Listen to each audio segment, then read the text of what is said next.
All right, we might get started. We do have a few more people that we are expecting to come in, but given that we are going live tonight on YouTube, we will get underway now. If everyone would like to take a seat, thank you. Thanks so much, everyone, for coming. My name is Rebecca Thistleton, and I am the Victorian Executive Director of the McKell Institute. And tonight we gather on the lands of the Wurundjeri people of the Kulin Nation, and I pay my respects to their elders, past and present. So we are week one into a federal election campaign. And today was a fantastic day because the Prime Minister actually launched a McKell Institute report up in Cessnock. And the report was about the difference that the closing the loopholes legislation has made for Australian workers. And we were really proud of this work because it was something that was based on a report that we did back in 2020 when we had a look at some of the ways in which the mining industry in particular was ripping off workers by exploiting loopholes in legislation to undercut workers using labour hire. And one of the key recommendations from that report was to close that loophole through legislation that has since been introduced by the Albanese government. And at the time, one of the biggest critics of our initial work and also of the government's legislation was the Minerals Council of Australia. And funnily enough, what our report that was launched today had found was that the workers that have gained the most out of that loophole being closed was workers in the mining industry. In fact, there have been some workers that have been better off to the tune of $30,000 a year since that change was made. There's also been significant gains made for workers in aviation and also in retail distribution as well, with more gains to be made if the rest of that legislation goes through in what may be the second term of the Albanese government. So it's been a wonderful day for the McKell Institute. Even though we're only 1 week into a 6-week campaign, I reckon it's probably going to be the highlight for me because we had that report come out today and also because we are here tonight joined by Kos Samaras and Tony Barry. Now, I'm guessing if you are in this room tonight or watching online, Kos and Tony don't actually need an introduction because you're here with us instead of watching Carlton play Collingwood. But look, Kos and Tony were once working bitterly in opposition to each other, both in the highest echelons of the two major political parties. But these days, they are instead working together and working to poll people and listen to voters about what it is that is driving their decision-making when it comes to who it is they're going to vote for, based on how government policy is impacting their lives. So for those of us with a really keen interest in politics, it gives us a next level sense of what might be playing out on election night. Because these will be the two men that will be accompanying the federal election coverage on the ABC. So all of you will be able to sit at home and turn to the person sitting next to you on the couch and say, I saw those two. I saw them talking at the Wheeler Centre and it was a really good event. So we are really lucky to have them here with us tonight in what is a really busy time for Redbridge. And a special shout out to you, Tony, as well, being here just a couple of weeks after the birth of your first child, Thomas. And I hope for both yours and Sabine's sake, Tony, that Thomas is already asleep. But if he's not, I'm sure that Sabine has got this on in the background for Thomas to listen to and see his dad in action. And for my kids, Tommy and Josie, that are tuned into this at home, you can absolutely stay up and watch this because it's going to be a really fun and a really interesting conversation. So let's get started with Kos and Tony.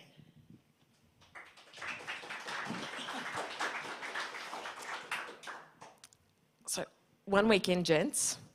How's the campaign going so far? I think daylight savings ends this Sunday, and the bad news about that is there's an extra fucking hour of this campaign. So, because I think it is horrific. I think there's no big ideas, and the voters in our focus groups know that. They refer to the budget and the reply as band-aids, band-aids on band-aids. They don't speak the language of a reformist, but they know major reform is needed, and they want big ideas. They want hope. And we talk a lot, Kos and I, about political communications, about values, the importance of values. And last election, empathy, because we're coming out of COVID and everybody was really kind of still scared, still worried about what the future held. Empathy was the big driver, the big value. And of course, ScoMo was born without the empathy gene, so Albanese had a pretty easy contest, really. And then he just scraped in, by the way. But this election, it's about hope. They're looking for hope, and they're not seeing any hope. They're just seeing small. And, you know, they'll take a rebate, an energy rebate. I'll take an energy rebate, but they're not inspired by it. They're looking for something big that's kind of going to give them more hope for the future. I'll try not to bore you with too many statistics tonight, but one of the more alarming quantitative research polls we've done, we've asked people, do you think your standard of living will be better or worse in 5 years' time than it is now? So we all know that people right now go, it's worse than it was, you know, from pre-COVID. But ask them to crystal ball their expectations, 51%. Now there is a change coming up on that poll question on the weekend with News Corp. We do polling for News Corp. But that's at 51%. A majority of Australians think their standard of living will be worse in 5 years than it is now. So that's that kind of entrenched pessimism that the political parties are dealing with, and they're just kind of offering bits and pieces. I'm really pleased that you mentioned that concept of a big idea, because it's certainly something that I've been looking for, and I think that there is a real appetite from voters for it. Why aren't we getting it? And is there any reward in going into an election with a small target attitude? I think we've now got enough proof points to suggest that small target strategies don't work. Although, you know, I'll give credit to the Labor Party in 2019 under Bill Shorten, who went to the electorate with a very big agenda. It didn't work, but it was probably a cycle too early, because the voters that are actually looking for these big ideas and something to be done with regards to the country and where it's heading are going to now determine election results for the next 20, 30 years. And there's no putting that genie back in the bottle, because baby boomers are no longer the dominant force on the electoral roll. It's Gen Z and younger millennials, not older millennials, because older millennials are more in tune with Gen X's in terms of life cycle. So this group are the most volatile, unpredictable. They have the lowest levels of, I would say, party loyalty out of any generation. They, to give you an example, under 50% of them will tell us that they have some values connection to a registered political party in the country. So the other half think no one represents my values. Not a single registered political party, minor or major. So then you look at this generation and you ask them questions around, okay, so how are you voting? 20-something% of them vote Labor, 20-something% of them vote Liberal, 20-something% of them vote Green, and then the rest just spray everywhere. And then when you interview them about what is their, if you want to capture their zeitgeist, they want to rip the system down. tear it apart, throw it out the window. And so they are a certain number right now in the electoral roll. They're going to be much larger in a few cycles. And they are the ones who are animating the polls. So Labor's run a successful campaign in the last month in bringing back some of those voters.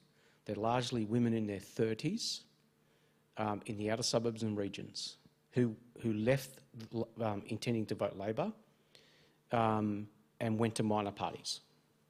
Okay? So what Labor has done, and purposely done because they knew this was the problem, they went after that cohort, right? Through some Medicare announcement, childcare, all these policies that, you know, the Labor Party is successfully rolling out, although they are band-aids, that's something, right? It provides some relief. Someone's talking about this problem because the other side are still in the locker room, you know, banging the door about some culture war stuff again, right? So that's where it's at. Now, on Dutton's right flank, he's losing votes. So the shift in the 2PP is more to do with what's going on with the two major parties successfully either bringing voters back into their pile or losing them to the minors. This is the contest now. It's no longer can I pinch 10,000 votes off the coalition or vice versa. That doesn't happen anymore.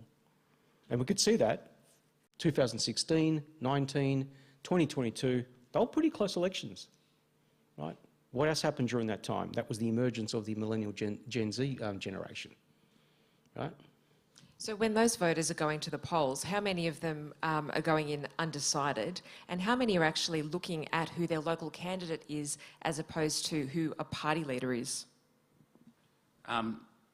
This election's also unusual insofar as on our polling, around 45 to 50% of every poll soft vote, where people say they may change their mind between now and election day. Typically it's in the 20s, so looking back to the Howard government, it's in the 20s. Even in WA state election, it was 22%. And that, again, speaks to the massive kind of uninspired voters out there who they're not really seeing much from anyone at the moment. And they're so soft that they kind of, it just takes a kind of radio interview on FM that, you know, a leader says something that jars with them or says something that strikes a chord with them, that they sort of move into the other column. So you're going to see polls bounce around a little bit more, but you're seeing real indecisiveness in the electorate because neither side has really won the debate. Albanese is definitely back in the conversation, courtesy of Jim Chalmers. I think it was sort of ironic because, you know, the Libs were quite convinced, as was everyone, including myself, that there's no way Labor wanted to do a budget because they're risky. You know, they're hard work. There's always perceived losers and a number of critics, especially when you're in deficit. But sometimes, you know, you can be careful what you wish for because Albanese had to do a budget in the end because of the Cyclone Alfred, but that handed the microphone over to Jim Chalmers, who's easily their best performer and communicator, and it meant that he was running the conversation. And so, yeah, you know, the tax cuts wasn't sort of, you know, life-changing, but at least they were talking about it. And unbelievably, the coalition gave that debate away for free to Labor. So I never thought I'd see the day that, you know, Labor were the ones pushing tax cuts, albeit minor, but at least they're doing it. And the Liberal Party sort of declined that. Now I hope that they've got a bigger tax cut package to offer in the next few days, but my tummy compass says no, there is no policy. So yeah, I think Labor's now getting some reward for being back in the conversation, and I think, you know, you're going to see, notwithstanding the softness in the vote, you're going to see, you know, sort of Labor improving their 2PP share. Everyone's been saying for quite some time that a lot of this election would boil down to policies to ease the cost of living. Sometimes I lose some really valuable moments of my life by reading Herald Sun comments. And by seeing some of the commentary there, whenever there's a major policy announcement, things like the urgent care clinics or the tax cuts, there is a fair bit of cynicism, and people say this is just vote buying, this is just getting us into more debt. Are people feeling that the government's debt should be something that that is impacting the policy decisions that are being made before this election, or would they rather see decisions that help their own personal bottom line? So let's focus on those readers that make those comments for the moment, right? So their response is the right-wing response that loses Conservatives' elections. Equally, the left obsessing about its own post-material concerns loses them elections. Just ask the Democrats in the US, right? The Harris campaign produced a range of advertisements. The two that performed the best was one on her plan to address cost of living, and the other one was how to protect healthcare, or Medicaid, whatever they call it. They were the most prolific, they were the most viewed advertisements out of all their productions, but they only ran them 5% of the time, because the rest of it was about how Trump was going to threaten democracy. Guess what happened? Guess what was the viewership of those ads? Pretty poor, right? So I think what goes on here in politics is the bookends are very loud. They have all the social capital to make their points heard. They occupy paragraphs after paragraphs in newspaper articles. You know, simple things like, you know, whether it's a political gaffe or, you know, stuff that gets the political class excited, the punters don't care. They just want you to help them get through this crisis, right? And that's fundamentally where we're at here, right? And this is where I think Dutton's making mistakes. So he is still in this culture war environment where he thinks, right, okay, so Trump promised to crack down on big government. That worked for him. Trump cracked down on woke. That worked for him. Actually, that's not what worked for him. You know, what worked for him was his economic message to Rust Belt voters, which, of course, his tariff wars right now absolutely sing to. They love this stuff, right? That's what worked for him. And so it's easy to take the wrong lessons out of election results. And I think on this occasion, the Conservatives in this country have taken a very bad lesson out of the US. And of course, it's backfiring. I think in defence, it's not a great defence, but in defence of the coalition, they just don't have any policies. Yeah, that's right. So it's not a case of they're trying to mimic Trump. I think it's just they've got nothing in the cupboard. So, which speaks to, you know, a lazy front bench. But so I think, you know, that's why Dutton is getting into this kind of, well, he's announced 2 referendums. Because they always go so well in Australia. Yeah. And like every focus group we do, they talk about wanting referendums. I love them. It's the thing that's keeping them awake at night. So yeah, I think it's more just that there's just a lack of policy development, which, again, you know, and I wouldn't say Labor is, you know, killing it either in that regard, which is all the more reason why McKell Institute and others are so important, because people are craving, they're in the marketplace for ideas. They really are. You know, they don't recite Alan Kohler's columns or podcasts, but they know that things are wrong. They know that things are very, very wrong, and they want them fixed. And it is quite frustrating. I mean, today, the McKell Institute has received a lot of media coverage off the back of the Closing the Loopholes report that I mentioned earlier. And, you know, more than once we are described as being a Labor-aligned think tank. We call ourselves independent and progressive. We do tend to have those relationships with the ALP, but we're not funded by the party, and we're not actually a part of the party, but we do have quite a lot of ideas that we would expect that the party would like. Just like the Liberal Party has a number of aligned think tanks that are pushing policies their way. We also have a lot of interest groups. We've got peak buddies. We've got not-for-profits. There are so many people that are coming up with ideas and policy positions that are doing their best to beat down the doors of politicians and get the ideas in through the door. Why aren't they coming out in the election campaign? Yeah, because you're still dealing with a generation that's grown up in a duopoly, the Coles and Woolworths of politics, right? They we've got to remember this is a generation of politicians. I'm not being critical of them. It's all of us as human beings. We are the product of the environment in which, not only the environment in which we grow up in, but also the environment in which we acquire skills and come of age in, right? And so for a lot of these politicians, they worked as staffers on both sides, or they worked in the private sector at a time when you had the blue and red team, and that was it. Yeah, okay, there were some minor parties on the side, but no one really took them any seriously. There was one guy that won some seat called Melbourne, and that was about it, right? And so they didn't really acquire the skills that are required to, embrace reform, take risk, understand that it's okay to go out there with a big, bold agenda. The electorate's not going to punish you. But of course, they think the electorate will, or no, my opponent will run a scare campaign. Our response is, amongst who? Because the people that want this are the ones that are now determining electoral results. Boomers might bite down on a scare campaign, but they're 32% of the voters roll now. So who cares? And often the fight is more important than the outcome. John Howard used to say, if you want people to know what you stand for, pick a fight. Pick a fight on a salient issue, don't pick a fight on a ridiculous cultural war. But he picked his fights on tax reform and IR, which didn't work out brilliantly. But Hawke and Keating, Howard and Costello, regardless of what you think of them, they were great communicators. They stood for something, and they'd argue the case. They'd roll up to Kerry O'Brien, they'd get a smashing on air, but they probably convinced a small number of their audience that, oh, okay, now I see why you're doing this.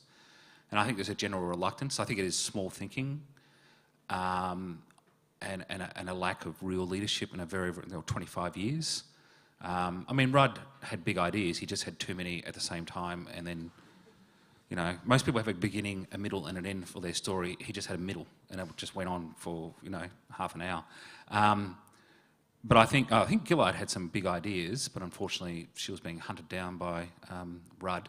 And she got herself into that terrible bind of, promising to not tax carbon. So I do, have sympathy for some of the leaders. But as Kos said, it's a very fragmented constituency these days. And it's a fragmented voting patterns. And it's a fragmented media market. Like, when I first started, there was just, you gave a story to the Australian, they splashed it. It would drive the radios in the morning. Laurie Oakes and Glenn Milne and those guys would follow it at 10 a.m. and you'd own the news cycle for 24 hours. These days it just atomises because people derive their information from, they have complex media consumption diets. And, podcasts are a new thing and a big thing, I think.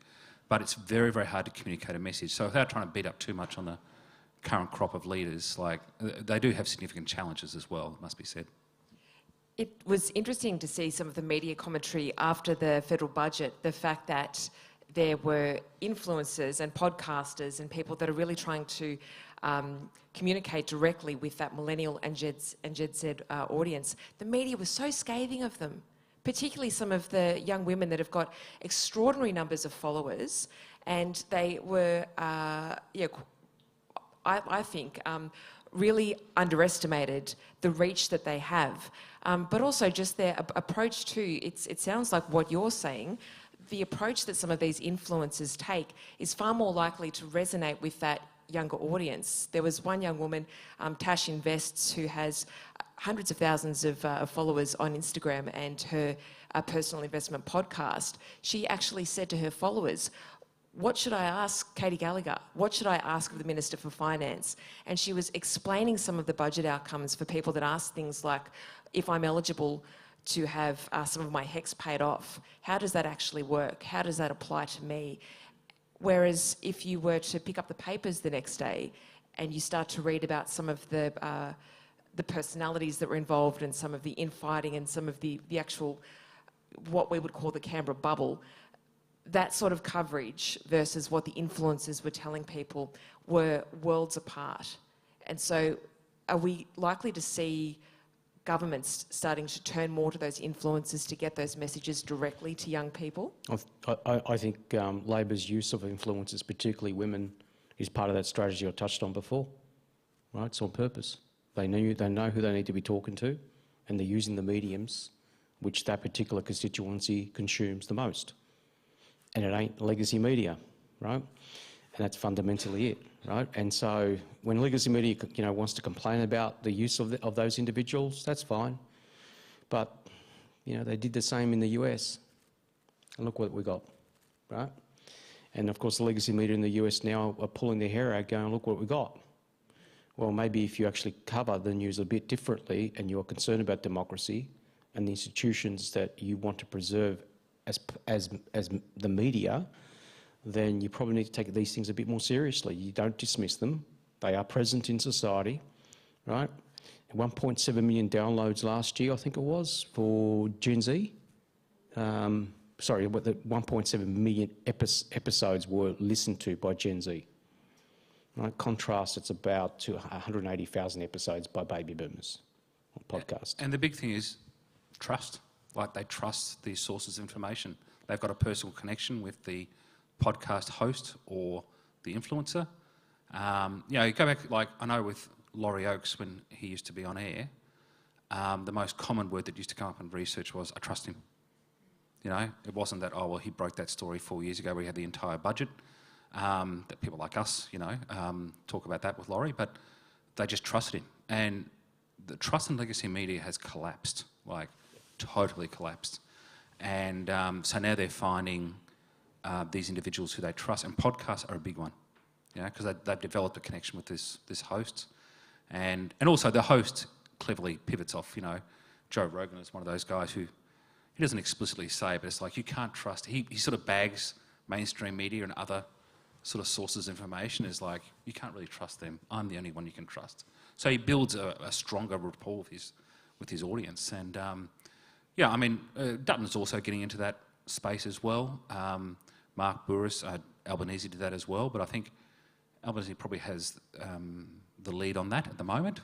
But they're both performing very well in that part of the campaign, I think.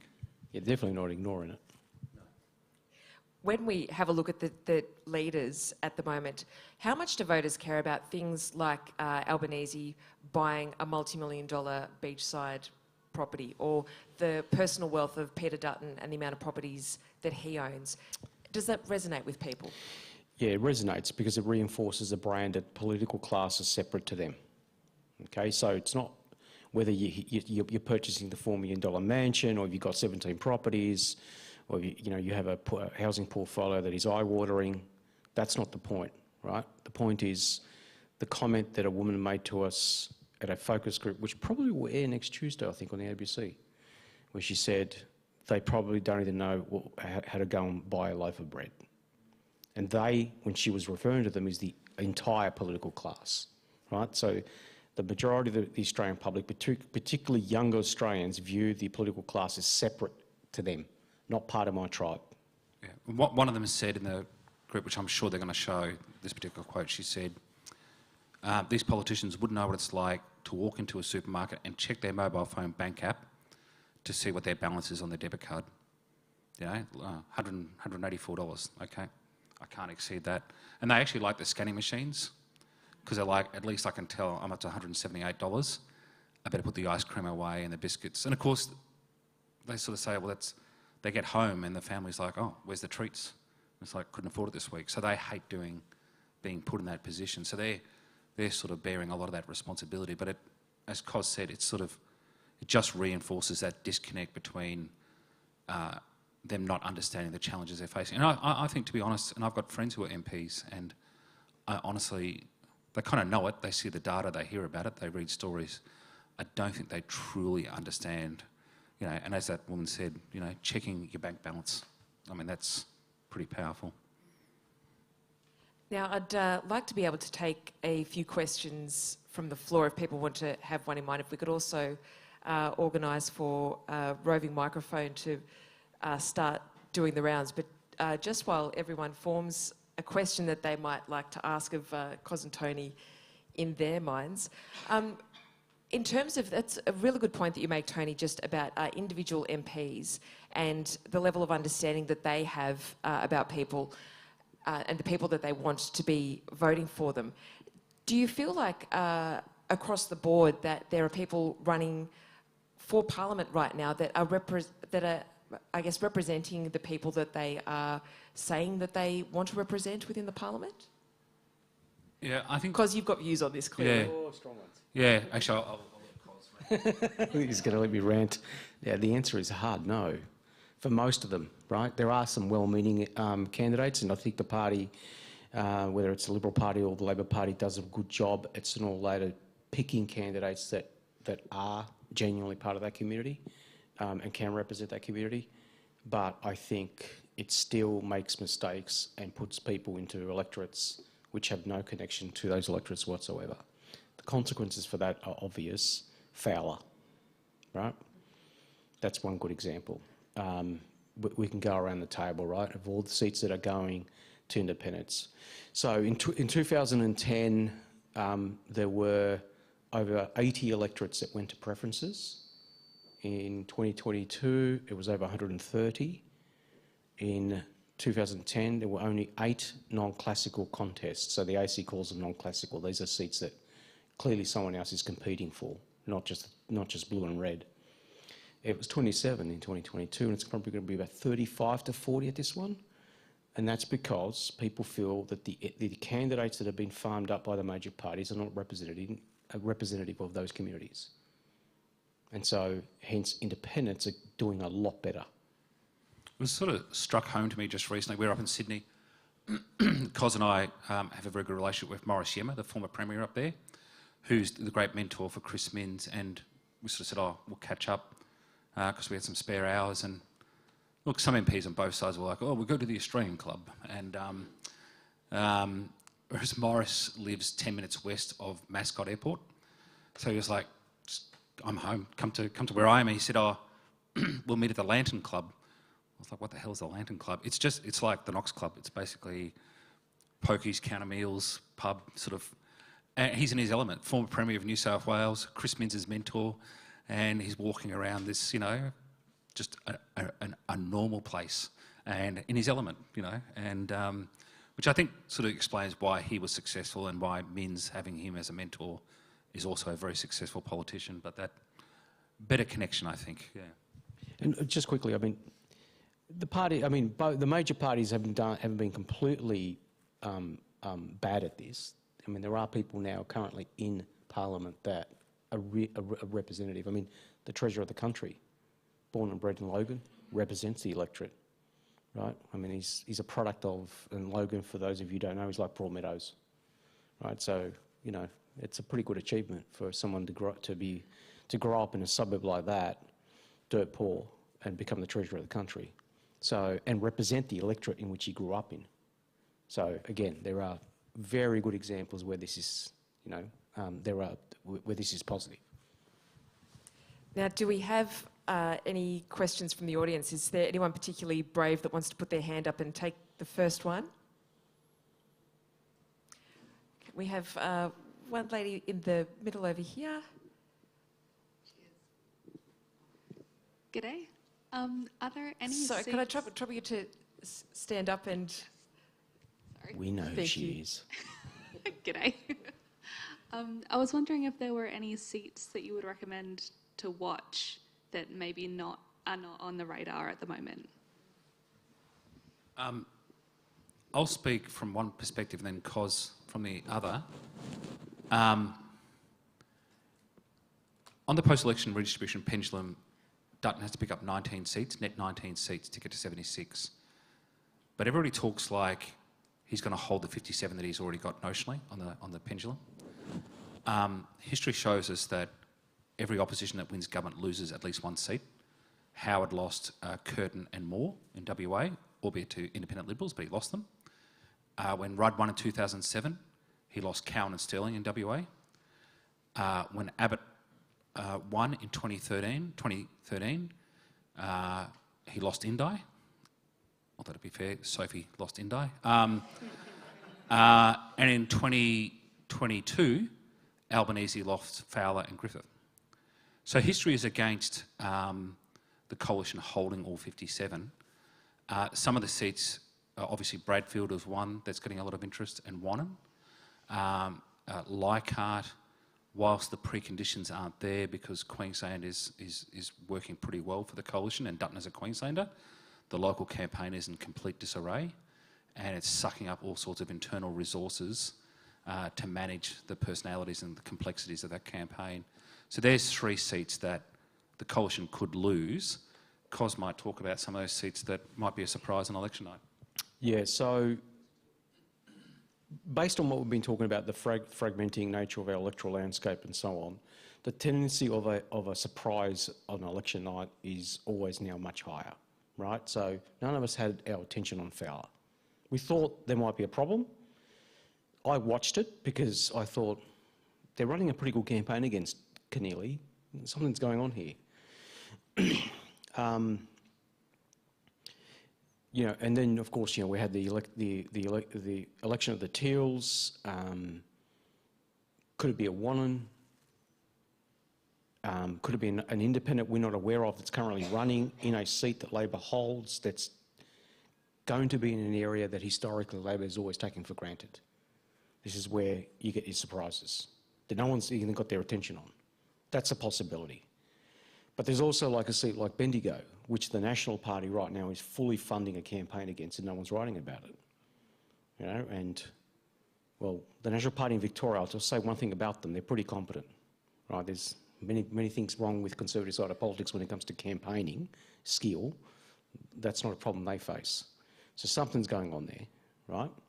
So there's going to be seats, and going back to what we, you know, that paradigm I described, which is that, you know, 80 to 130 going to preferences, non-classical contest increasing, the chances of seats surprising us on election night, just much greater. It's going to happen now all the time. Thank you. This is largely to win a petty debate I'm having with a friend, but is crime hurting the Labor brand in Victoria? Pretty much everything is hurting the Labor brand in Victoria. Like we've got a poll coming out of the field for the Herald Sun on Victorian State, and Kos and I have had a peek under the hood, and it's pretty grim. I don't see Jacinta lasting past the winter recess, but everything is hurting at the moment from infrastructure delivery, budget, treasury, you know, portfolio. Crime is a part of the mix. And energy is a huge one, you know. So, yeah, they're in all sorts of trouble. The Victorian Liberal Party has an incredible capacity for self-harm. So I think on the day when Albanese announced the election, front page story of The Age was about how they might sort of bankrupt Pizzuto during the campaign, which strikes me as somewhat off message for the Victorian Liberal Party. So, you know, their capacity for self-harm is unbelievable. Yeah. I might help you out here, Clance. So, crime as an issue resonates with different types of Victorians differently, right? So if you're in the outer suburbs, it's a product of what you think is wrong with the community at the moment. And what's wrong with it is it's economically broken. Lockdowns decimated it, right? You speak to those parents, they'll tell you, yeah, those kids are wild because they were locked down, right? That's what, you know, or they're wild because their parents are struggling to feed them. Or they're wild because there's troubles at home, troubles being domestic violence, right? Which is going like this, right? You go to more affluent areas of Melbourne and they'll say, oh yeah, I'm really worried about my BMW being stolen. Brighton being a good example of that, right? So the people that make the loudest noises about home invasions are those who've never experienced this sort of crime. The media lap it up because they live in amongst these people, right? This is the same social class basically suddenly experiencing there's crime around. But if you go out to the outer suburbs and regions, it's a common thing. Like, you know, I'm doing pretty well, but I still live out there. And, hang on. And when something happens illegally, you make a call whether you call the police or not, because you know they're going to turn up. If you get your car stolen, you got to ring them. Say, I got my car stolen. Here's the number plates. Thank you very much. Right? Because they're not going to turn up because they're stretched. The number of cars being stolen is prolific. So no, it doesn't hit the vote like the political class think it does, is what I'm trying to say here. Yeah, it's cost of living. It's being able to feed my kids, drive to work on time, send my children to a good school, not worry about whether I can afford to buy my kids the uniform next year. You know, all that stuff. That's what drives the vote. That's the perception. So that's where the Victorian government's in trouble, because there's a perception they have failed on all the basics. Now, the government can argue against that, but that's where it's at. Hi, my name's Rachel, and I've got a question. So I don't think this room, this audience is very representative, or people maybe watching online is very representative of the current demographic cohort of the voting population of Victoria, let alone Australia.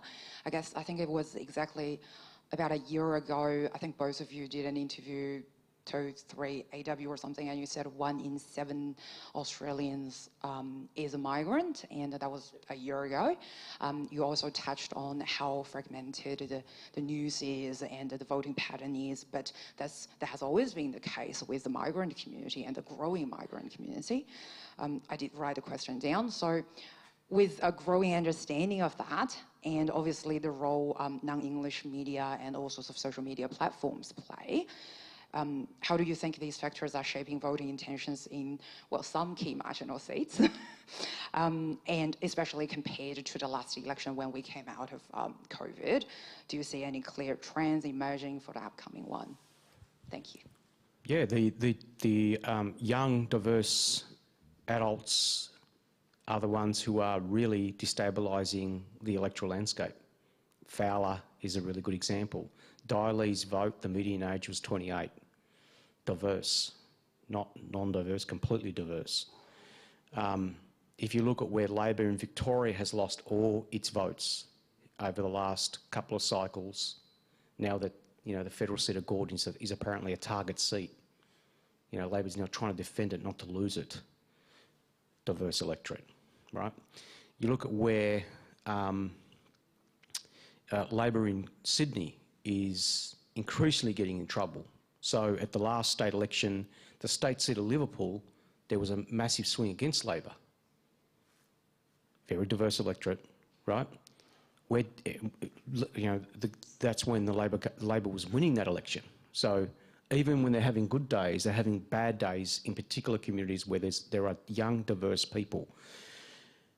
And particularly if these young, diverse people belong to communities that are not established, right? So Muslim background in particular, and to a lesser extent, the 2 large diasporas, Chinese and Indian. But they're, I think, still a little bit more stable. So yes, they're going to have a big impact, and they will have a massive impact in Victoria come this federal election, and definitely next year at the state election. And I mean, 2004 election, 21 years ago, there were 12 million registered voters in Australia. This election coming up somewhere between 17 and 18 million when rolls close. So it's just not the same country, and it frustrates me as a Liberal because there are people who sort of pick up the playbook from 2004 or 2001 and say, well, this is going to work, and it's like, mate, it's a different football field, like, you know, and I don't think both parties have come to grips with that and understanding those communities. And we do a lot of research with just Indian Australians or Chinese Australians in the focus group, and you know, it's fascinating. Like, you know, wealth accumulators. You know, they're. I mean, in private health insurance, the biggest growth of membership is actually migrants. They want choice in health. So they think the public health system is very, very good, but they prefer choice. So, yeah, very, It's a very different country. I think those of you who read the monthly or the quarterly essay, George Magilianis's quarterly essay, a few cycles back, go and have a read. It's an excellent body of work detailing how our country's changed, but in particular how diversity has impacted the two big swing states now of New South Wales and Victoria. Because, you know, historically Queensland was always the swing states, now the two big ones down south. And it's the diverse young'uns that are doing it.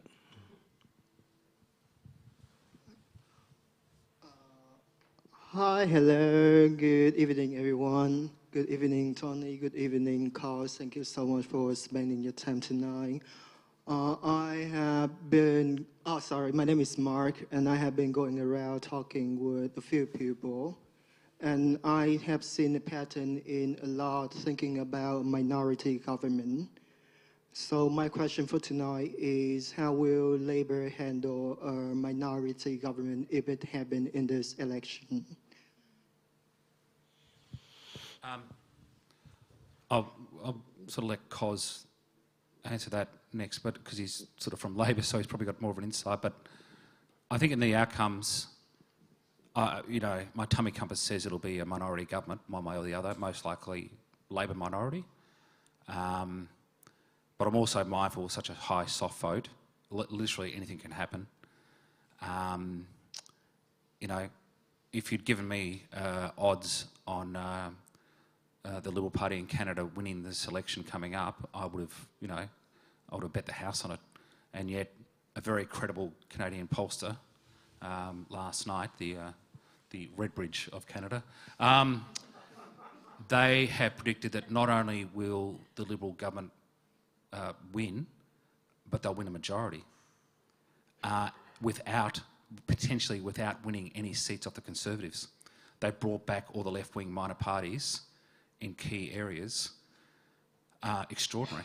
I mean, Trudeau was dead for all money, and the Conservatives would have been measuring the curtains, and a bunch of internal and external events. You know, the Liberals were smart enough to bring in an outsider, which Canadians always like, in Mark Carney. He junked, the very first thing he did, and I think some people missed this, was junk the carbon tax. He also did some things about electric cars and all of Trudeau's signature unpopular policies. He got rid of straight away. He then stood up to Trump. I reckon he's had enough of a massive win today, because with all the tariff announcements, Trump didn't do any more in Canada. So either he stood up to the bully and Trump has backed off. I'm not sure what's happened there, but that's a massive win internally. And so I'm starting to think this guy's going to win, which, you know, nobody would have predicted. So, but I still say Labor minority. Yeah, Tony talks about that softness, right? And it exists in all Western democracies now. And again, it's driven by the younger voters, as we've been talking about for an hour now. And they brought back people they've lost to minor parties, to their flanks. This is happening now far more regularly than the major parties exchanging votes, right? So Canada's another great example where, you know, I thought the Conservatives were going to win that in a landslide. Now suddenly flipped, and you know, and that's tells you how fragile the electorate is, and it's no different here in Australia. I think, yeah, the Labor camp will be preparing for an inevitable minority government. They will be planning as to who they would like to negotiate with first. Ideally, they don't want to be in partnership with the Greens, because the Greens are in the business of replacing Labor. This is fundamentally the problem that the Greens have got. And they've got that problem with their own voter base, not their activist base.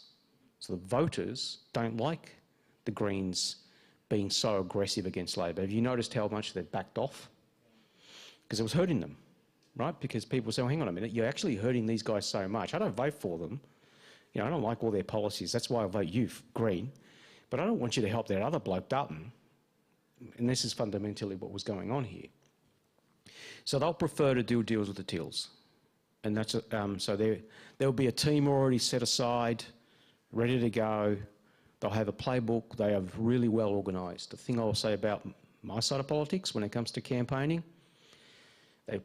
think that's a strength Labor has, which I think the coalition doesn't have, is that when you get into a campaign, you put all your grievances aside, put all your tools aside, and just focus on winning.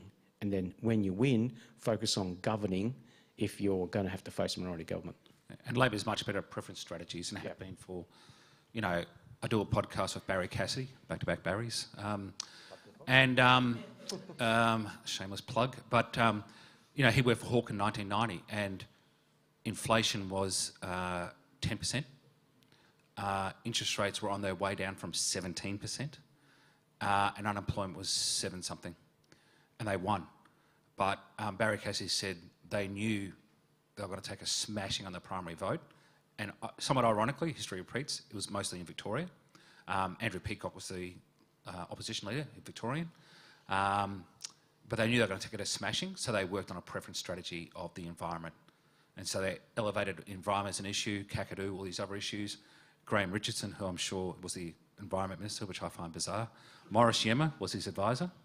And they worked on this preference strategy to win back all those. They knew the left-wing minor parties were going to cannibalise their vote, so they're like, how do we get them back? Which, incredibly smart. And I think Labor's long been very smart at that. 100%. Thanks, Tony and Kos. My name's Emmanuel. Just following on from your comments on Canada and what's happening there at the moment, through your research and focus groups, have you seen any impact in how our leaders here and their interactions with the US and Trump are playing on the electorate, whether it's those outer suburban seats or is it playing more to kind of those teal areas? I think one of the things that's happening in Europe as well, there's a reward for showing strength. You know, we talked about values before, hope, empathy. Strength is always an important value. Howard was very much defined by that. So Mark Carney's getting some reward for that, for standing up to the bully and standing up for Canada. So there's some benefit there. And I think in Australia, you know, you've seen Dutton and Albanese are now, you know, Dutton is clearly trying not to be portrayed as Trump-light. Labor are desperate to portray him that way. But yeah, there's definitely a reward for being for standing up to this guy. But I mean, you know, when we're talking about what's going to happen between now and election day, I make this point, you know, some people get very casual, I think, in the Liberal camp and the Labor camp about, you know, I was still another 4 more weeks. Like, no, mate, the pre-polls start in just over 2 weeks and 50% of votes are now pre-poll. So, you know, voting ends on the 3rd of May. It's not on the 3rd of May. And so these guys need to get their skates on. Especially, I think the Liberal Party needs to do a lot more to develop that economic narrative that Jim Chalmers has kind of stolen. So they've got a lot of work to do, but and they've got to do it very, very soon. But Trump is just a wall of noise in this campaign. Like, you'd have to go back to all the way with LBJ in Australia, was the last time that a president, American president, had an impact on the electoral cycle, and it's now. And you know, tariffs today were huge. It's not so much what goes on Australian products, without being dismissive of that important part of the economy. It's pretty small. Beef, I mean, you know, I'm from cattle farming stock in Queensland, so I don't dismiss that. But we're exposed because our major trading partners are China, Vietnam, Indonesia and so forth. And they're the ones, I mean, the media still can't be sure what the tariff is on China, because, you know, his press conference this morning, Trump's press conference was incoherent. So they're still trying to knuckle down where it's, I think, 29, 39 or 49%. But either way, it's incredibly bad for China, and Australia is in diabolical trouble. And we did a matinee this afternoon with a whole bunch of stockbrokers in a vineyard who, one of them was sort of saying how awesome tariffs were on Europe. And, like, ironically, at the same time, $55 billion was wiped off the ASX, which I would have hoped that the stockbroker would have been aware of, but given that was his bread and butter, but evidently not. Yeah, I second that. I was shaking my head. Just a question. Can you explain Clive Palmer, please, and how he affects things? We see his ads on TV and we just don't understand. This is a classic example of those with social capital, and particularly in his case where he has a lot of it and a lot of wealth, who really take the wrong lessons out of election results and think they can transport them to this country. We come across conservative voters in this country who are really concerned about Trump, right? Even those who I would consider sit on the right side of the Liberal Party's electoral landscape. So all he's doing right now is he's animating the right flank of Dutton. These particular voters, they watch Sky, right? They are militant in their belief on particular issues. They like Trump. They were planning to vote Dutton, and now they're voting for Palmer. The only effect of all those millions of dollars is that he's going to hurt the coalition in a very big way. That's important, right? Because when you're dealing with an electorate that is so fragmented, you know, and I'll give you an example. In the federal seat of Hawke, which is a target seat, everyone knows the Libs are going after it, Labor's trying to defend it. Okay, Liberal primary is going to be in the low 30s. Labor's before this election, 36. Could drop down to 30. Okay, but 6% of that, so of that 6%, it's going to spray everywhere. The coalition's going to pick up 1 or 2. Now, at 30, you could probably be just enough to beat Sam Ray. Only one catch. You've already lost more votes to Palmer. So you're no longer 30, you're 27. And you're not getting those preferences back as much as you would have if it was just a primary vote. So all he is doing is he's going to hurt them in tight contests right across the entire country. Yeah. The other thing is, like, when he first ran in 2010, he was new, not sort of damaged. His net favourabilities are pretty bad, which you'll read about on the weekend. Genghis Khan. But remember in 2010, he got Labor hire companies to employ thousands of backpackers and volunteer and people to hand out how to vote cards for him on every booth, which is a critically important logistic. Because you might have someone wanting to register a protest vote, but if they don't know how, you know, you want to make it as easy as possible for these protest voters to register that protest through him. And there was people in every booth that he paid, but ever since then, he never has, and I can only presume Labor companies don't want to touch it anymore because it was pretty controversial. So we have him between 2 and 3 points at the moment. As he advertises more, even though his messages are pretty crazy and aren't persuasive, you know, he might grow that primary vote and cannibalise the Liberal vote or the coalition vote. But does he have the people on the ground to hand those cards out to convert that 4 points into 4 points on the ballot? I don't think so. Yeah, he certainly can't harm Labor. Because Labor's base now is so small that it's actually an advantage. Because if you hemorrhage votes like they did over the last 18 months, they know who they are and they go after them and bring them back again, right? And so they're going to win this election potentially because they're small and they've been able to stabilise their base whilst their opponent is fragmenting all over the place. And so this is it. Like, all he's going to do is hurt the Conservative side of politics. We have a question down the front here. So we might just grab you a microphone if that's all right, just for the benefit of people that are watching at home. Thank you. I'm Benny, and I think this question is for Kos, probably more. You mentioned early on that people are looking for big ideas and hope. And you also mentioned that in 2018, that the policies that Labor had then were a cycle too early.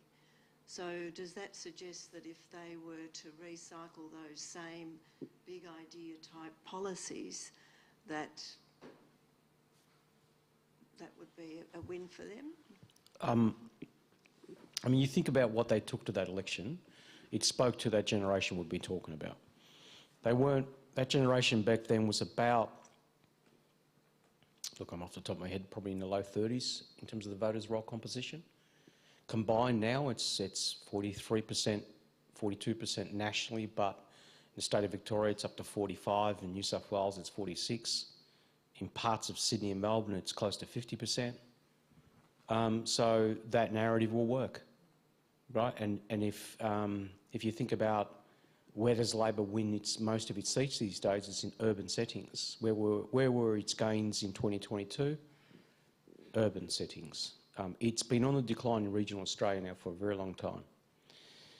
But because we're becoming more and more urbanised, it's becoming more and more difficult for the coalition to compete, because Labor has become more and more urbanised in its politics. So that policy setting that they had in 2019 would cause the Libs a lot of problems right now. I think it's also true, and I like Shorten, and I feel sorry for him, because I think, you know, he took some brave ideas, and the consequence of that was Albanese took nothing to the last election, and he didn't have a first-term agenda, and he didn't actually have a second-term agenda either. And I think because they all got so scared of Shorten's big agenda. I'm not sure, I mean, I'm not crazy about all of Shorten's ideas, but I respect the fact that he had big ideas and he was prepared to take a risk. But I think there's a few, he maybe had too many ideas on the table. I think Chris Bowen is hopeless. Jim Chalmers is completely different. The worst thing that happened to the Liberal Party was when Jim Chalmers got given the Treasury, because he's formidable. So I think there's a lot of factors involved. And look, ScoMo was a valueless sort of tactician, and you know, who had no real sort of ideas or passions or thoughts, but he was a message machine. And so as soon as they gave him that research about the risk of Labor, like, he did a very, very good job. I think even in his worst opponents would acknowledge. So, you know, the counterfactual is always difficult, but I think, you know, some of those ideas were worth debating, and we're the poorer for it that you know, Shorten didn't have more success, I think. By the way, I think, talking about counterfactuals, if Shorten had won, would the Teals have won last time? I don't know, maybe not, because, you know, ScoMo was definitely, and the lack of action on climate change gave a pivot point for those campaigns, and if it was a Shorten government, maybe the Liberal Party would still hold those seats. I think the trend in those seats was moving away because of a values disconnect, but, you know, history was rewritten. Morrison definitely did accelerate that trend, yeah. So. Thank you both. Could you talk a little bit around how polling has changed in recent years? Obviously, mobile phones and texting is now a massive thing. Work has changed for a lot of people, so shift workers, gig economy, things like that, which means that you don't have people at home to answer landlines and things. If you could share your insights into that. Yeah, the biggest criticism, I think, and Tony will share this view, that I have about the industry is it acts like it actually can tell the future, and it's absolute bullshit, right? That's why we came here tonight, Kos. It's a diagnostic tool, right? So what data does is it allows you to diagnose where the electorate is moving, what are the issues that are resonating. If you say it's 52-48 right now, given what we've all discussed tonight in terms of that fragmented nature of the electoral landscape, you know, anything can happen in that space, right? So that's one layer. So we always approach our research with, it's a tool. There's a lot of skill in the interpretation of the data. That's, you know, a lot of researchers don't have that skill, right? And that's a fundamental flaw, because they just farm the data out there. And you see the way sometimes polls are interpreted, just frustrates all of us. So that's one side of the aspect of it. And then, of course, there are the methodological challenges. So years ago, you could poll using Robo, which is automated messages via phone. That worked. That methodology now is completely dead. There are one or two companies still using that methodology. It doesn't work. Then, of course, there is the Caddy, which is computer-aided telephone interview, which is you're using a call centre, live interview approach. Someone from Tasmania or Western Australia rings someone, gets them to answer a survey, right? Highly labour-intensive, extremely expensive, and it used to be super accurate, used to be. But in 2022, for example, when I was doing some polling for one of the teal seats, and we're doing a Caddy, It took me 3 days to get 20 people under the age of 40 to answer the phone. I don't reckon that those stats have improved. So odds on that the caddy, and both parties use them, is providing both parties with a lot of false data right now.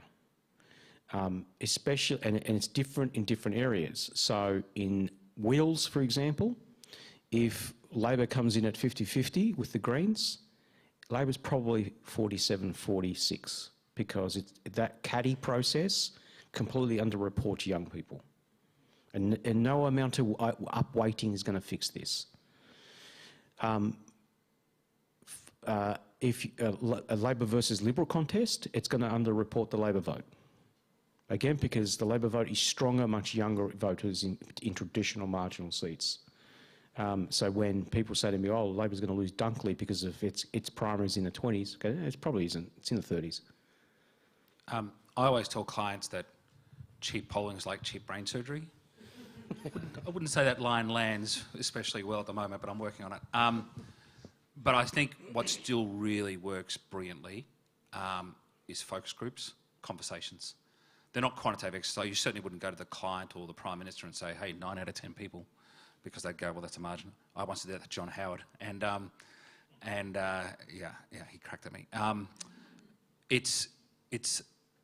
I thought it was really interesting, Alistair Campbell, the famous Tony Blair spinner, and he hosts a podcast, a really fascinating fellow that Kos and I had the good fortune to have dinner with over 12 months ago. He claims he never looked at a quantitative survey in his entire political career, wasn't interested in them. I found that a little bit hard to believe, but I accept his word. Is that because the only poll that counts is the one that happens on the election day? He said he hoovered up focus groups all the time, and he said he actually ran a couple because they were real conversations. You know, the mum who says, I check my bank app, those sort of things give you deeper meaning. And, you know, we try to specialise a lot in focus groups because they're proper conversations. And, you know, the numbers might tell you that Albanese might be preferred Prime Minister over Dutton, but they don't tell you why. The conversations we have, it's like, well, in what ways, even if you don't like Albanese and you want to vote for Dutton, in what ways is Albanese better than Dutton? Even if it's just grudging. And they'll go, oh, well, I think he's more in touch with the common man, or he's trying to do something about cost of living, even if it's not enough. And so you find out, you know, a deeper sense of why Albanese's got a lead. And then, of course, you triangulate, you ask, even if you don't like Dutton, you know, in what ways is he better than Albanese? So you get a better sense to the numbers and a deeper sense to the numbers. And I still think focus groups work exceptionally well. I mean, our quant, we obviously stand by, but focus groups give you so much more insight, I think. We did about 400 last year, and when you do a lot, you tend to see, you obviously are talking to many Australians, and you see patterns and mood shifts and so on. So, you know, we sometimes when some in the media say, what do you think is going to happen? You go, well, no one in any group is saying to me, you know what, I really hate Albo, or I think he's let us down, but I'm going to vote for Dutton. Because when we asked him, so what do you think of the other guy? Oh, no, he's just as bad.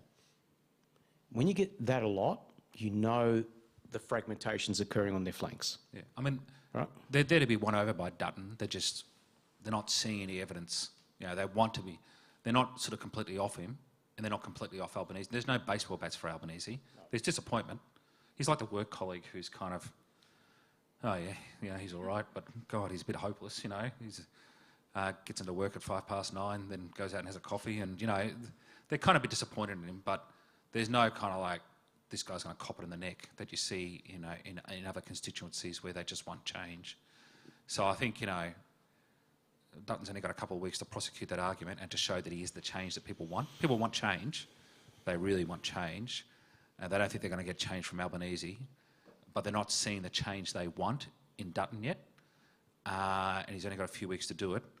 And I think, and you can see again in focus groups, they literally say at the end of focus groups, like whether state or federal, they just go, oh, well, better the devil, you know. They use those exact words because they're just like, the risk of change is too great. I know what I've got. I'm not crazy about it, but it's better than the risk. exception to that, Victorian government. We cannot get them to move away from ranting about it at the moment. Yeah, they go Grandpa Simpson about the Labor Party. They have baseball bats are out. Yeah, I know. It's machetes. Machetes is the preferred weapon of choice in Victoria now. So yeah, machetes on the veranda. Yeah.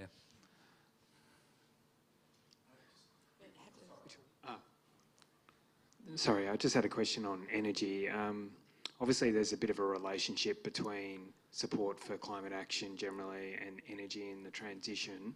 I'm just wondering, firstly, how you're seeing that play out with the cost of living crisis among the outer suburbs. Are people moving away from any support that they may have had? I assume it's holding up in the inner suburbs, but support they may have had for the transition.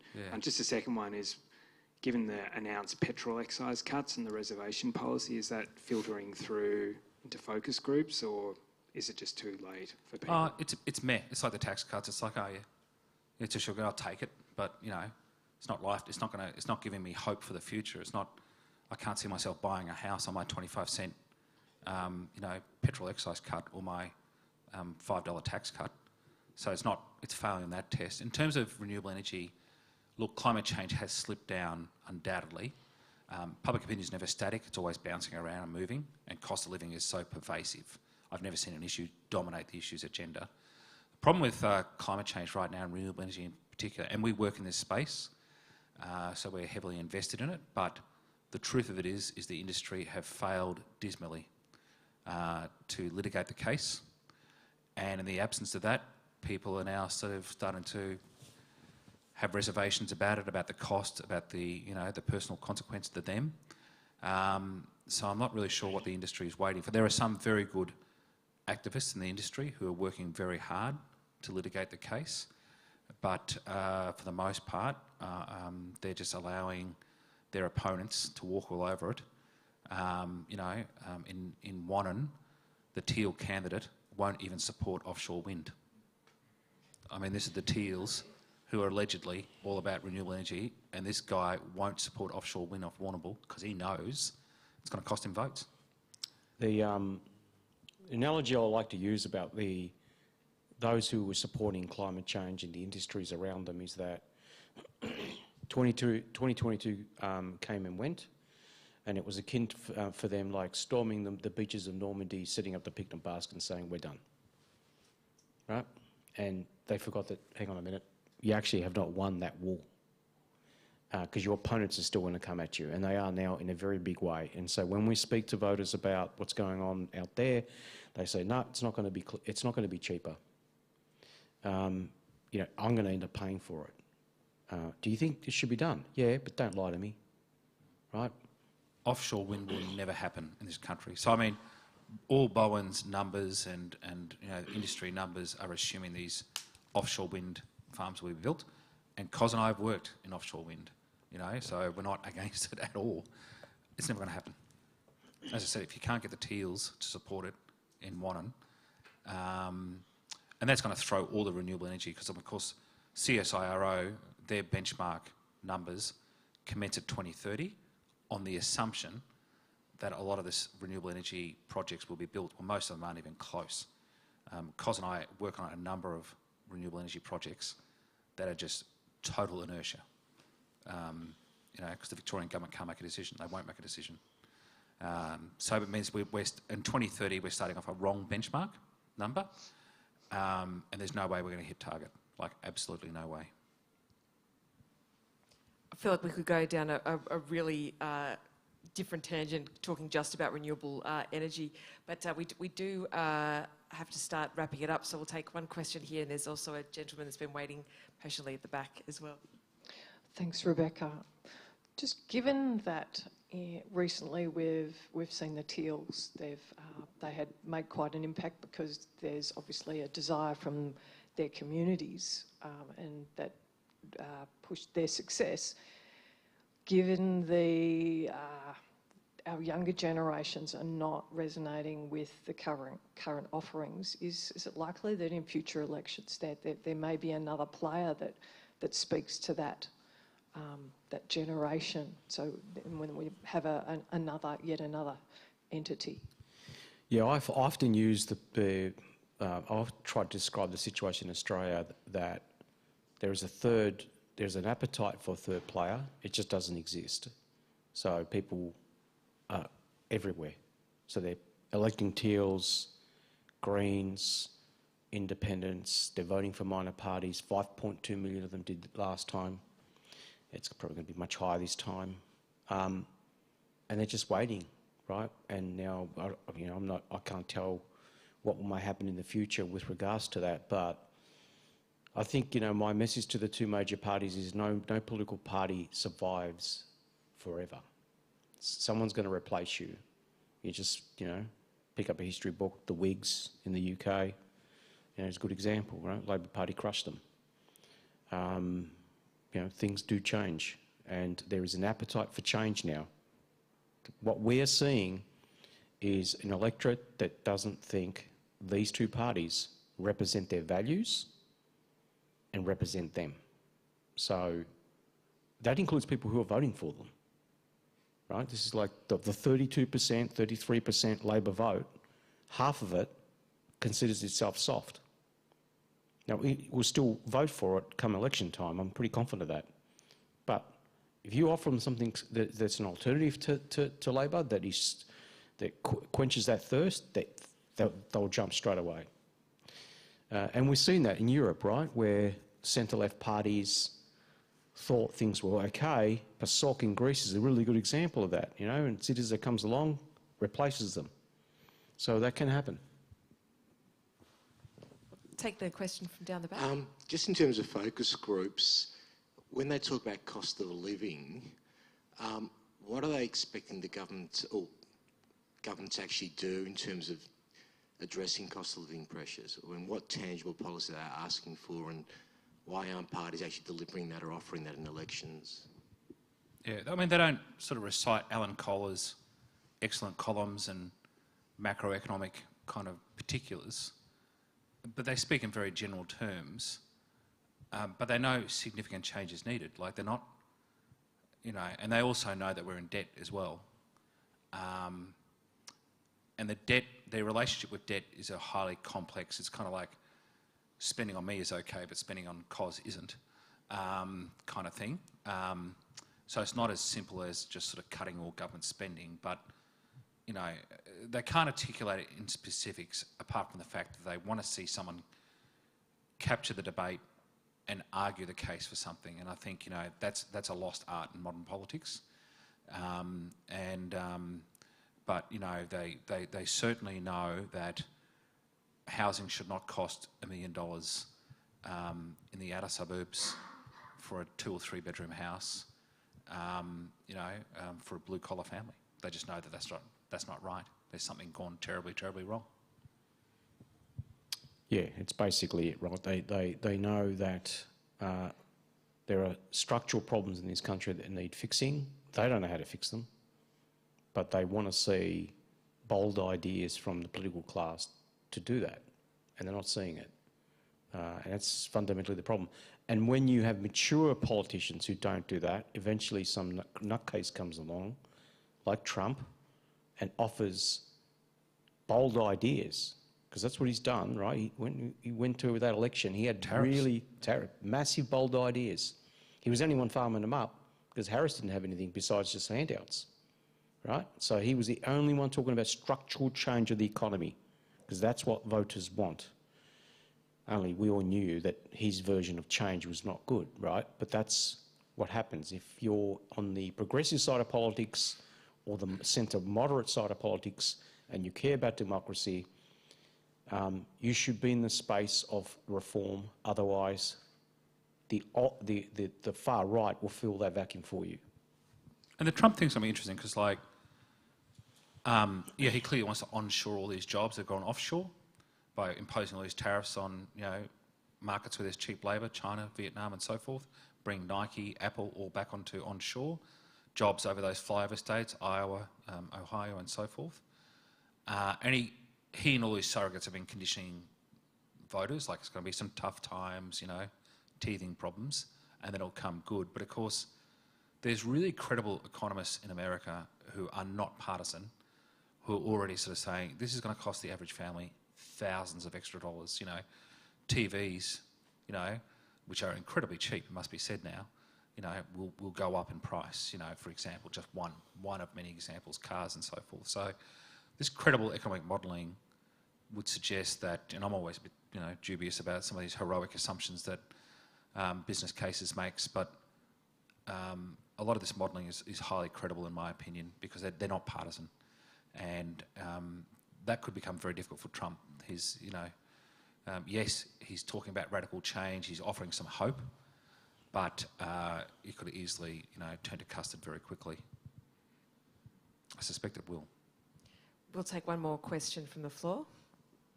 I think we might be done. In that case... I'm happy to ask a follow-up if that's okay. Yeah, go for it. Do you think there will be an election in the US in 3 years' time? I think the answer is yes, but don't rule out him running for a third term. I think I won't get into US constitutional discussions here, but that's where his team's going. And the thing with his people is like, it drives me crazy when people say he's a conservative. Like, no, conservatives want to protect institutions. Like, this guy undermines and smashes them. You know, so I'm a conservative and I believe in constitutional monarchy, and that might not be popular, but I believe in institutions. This guy hates them and he destroys them. Yeah, he's trying to ignore judicial rulings about migration in the last couple of weeks. So, yeah, part of me just sort of looks at, you know, no matter what the Constitution says about him running again, like, this guy will just ignore it. Like, just, you know, it's terrifying. It really is. And probably not the note that we would like to end on, but I will ask you both, who will win the election and what is the margin going to be? Yeah, he wants me to go copy my homework. Labor minority government, 72 seats. 70 to 72. Caveat, Victoria. Yeah, I think Labor down to 70 seats. So a loss of 7, including Aston. Well, a lot can happen in 5 weeks, but thank you both, Kos Samaras and Tony Barry from Redbridge, for your time tonight. Thank you all for your time tonight, and anyone that's tuned in online as well. We do have some time to be able to check on the footy score and catch the rest of the game tonight. Thank you all so much. I really appreciate it when people take the time out of their day to come and have a really in-depth discussion and to take so much interest in the political debate. So thank you all very much. Thank you for coming along. Thank you.